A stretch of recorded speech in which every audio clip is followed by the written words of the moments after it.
માંગરોળના આનંદજીભાઈ સંઘેડિયા ભગવાન સ્વામિનારાયણ બધા હરિભક્તોને કહે, આનંદજી જો આવે ને અમારું માનતો નથી, મંદિરે આવે ને તો એને હડકુતરી કરીને મંદિરેથી કાઢી મૂકજો.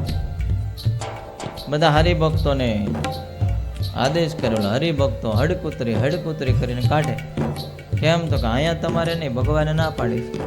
અરે પણ મને સમાગમ કરવા દો, બેસવા ગયો, ભગવાનના ગુણગાન ગાવા દો. ના, મંદિરમાં આવવા ન દે. એટલે જ્યાં હરિભક્તોના પગરખા પડ્યા હોય ને ત્યાં બેસે અને પગરખા સાફ કરે.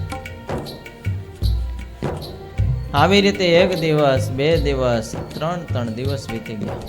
તો આનંદજીભાઈ નિર્માની થઈ અને 3 દિવસ આવી રીતે હડકુતરી કર્યું, તિરસ્કાર સહન કર્યા.